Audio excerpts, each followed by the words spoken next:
नीतीश फिर बीमार, तेजस्वी और पीके ने उठा दिए सवाल। बीमारी के चलते नीतीश ने सभी कार्यक्रम किए रद्द। तेजस्वी ने नीतीश की बीमारी पर ही कर दिया तंज। पीके ने कहा नीतीश को कुछ याद नहीं रहता। नीतीश कुमार को लेकर तेजस्वी यादव ने बयान दिया कि वो मानसिक रूप से स्वस्थ नहीं है। तो प्रशांत किशोर ने तो यहाँ तक कह दिया कि नीतीश थक गए हैं, अब उनके कोई काम नहीं होता है। वो अपने मंत्रिमंडल में शामिल मंत्रियों के नाम तक नहीं बता सकते, ये भी नहीं बता सकते कि किस मंत्री के पास कौन सा विभाग है, वो बिहार के विकास में क्या काम करेंगे। नीतीश कुमार पर सवाल उठ रहे हैं। वैसे बात नीतीश की उम्र की हो तो वो मात्र 73 साल के हैं। राजनीति के लिए ये उम्र कोई बहुत ज्यादा नहीं है। देश के प्रधानमंत्री नरेंद्र मोदी 74 साल के हैं, लेकिन कभी भी किसी ने पीएम मोदी की उम्र को लेकर कोई कमेंट नहीं किया है। मल्लिकार्जुन खड़गे 82 साल के हैं, लेकिन उनकी उम्र को लेकर भी कभी किसी नेता ने कमेंट नहीं किया है। लेकिन नीतीश की उम्र सिर्फ 73 साल है, लेकिन उन्हें थका हुआ बताया जा रहा है, मानसिक रूप से अस्वस्थ बताया जा रहा है। और इस बीच ये खबर भी आ गई है कि नीतीश कुमार एक बार फिर बीमार पड़ गए हैं। साथ ही ये खबर भी आई कि नीतीश अपनी विरासत को अपने बेटे को सौंपने पर विचार कर रहे हैं।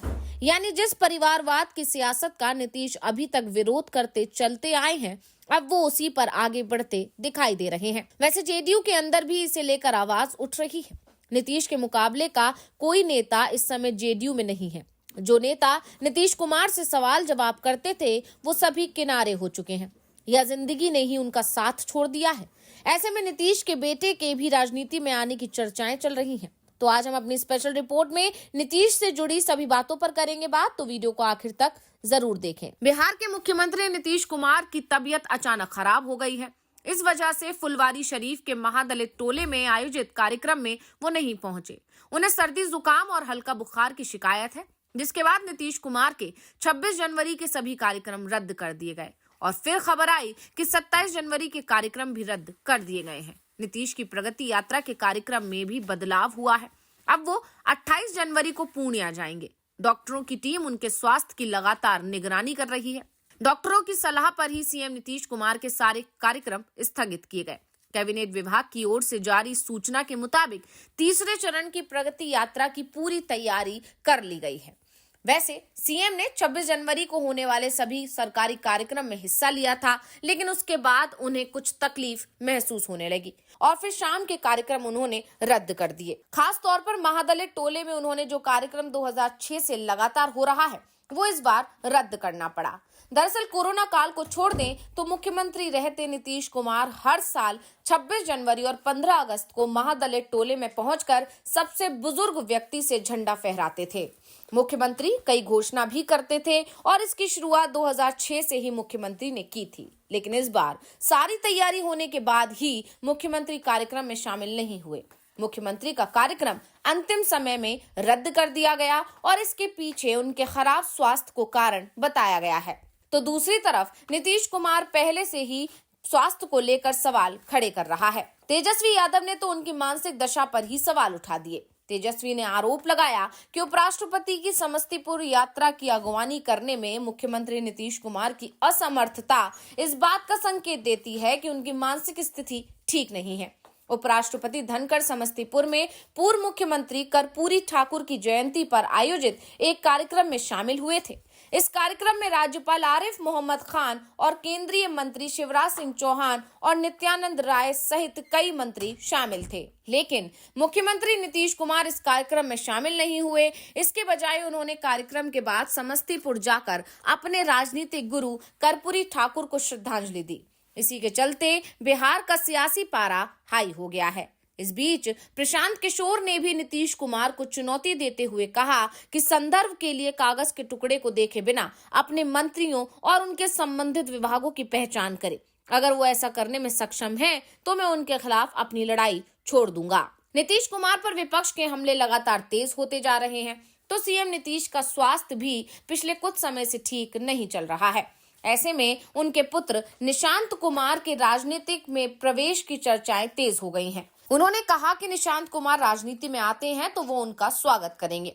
उन्होंने कहा कि लोकतंत्र है, सभी को राजनीति में आने का अधिकार है। वो युवा और नौजवान हैं, उनके आने से बिहार के विकास को गति मिलेगी। वो उनके राजनीति में आने का स्वागत करेंगे। बता दें कि सीएम नीतीश कुमार के बेटे निशांत कुमार की उम्र 38 साल है। वो राजनीति, टीवी और सोशल मीडिया से दूर रहते आए हैं। निशांत कुमार सीएम नीतीश कुमार के इकलौते पुत्र हैं। उन्होंने बिरला इंस्टीट्यूट ऑफ टेक्नोलॉजी से पढ़ाई की है और इंजीनियरिंग की डिग्री ली है। इस माह की शुरुआत में 8 जनवरी को निशांत कुमार अपने पिता के साथ एक कार्यक्रम में उनके गृहनगर बख्तियारपुर देखे गए थे।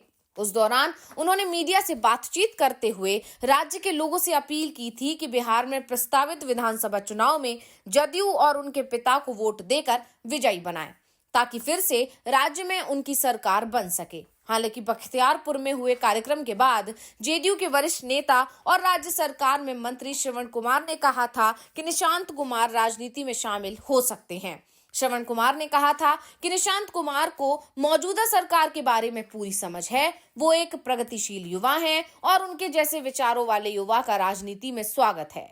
वहीं पार्टी कार्यकर्ता की ओर से भी लगातार निशांत कुमार को राजनीति में शामिल किए जाने की मांग उठती रही है। इससे पहले निशांत कुमार को साल 2015 में अपने पिता के शपथ ग्रहण समारोह में आखिरी बार किसी राजनीतिक कार्यक्रम में शामिल होते हुए देखा गया था।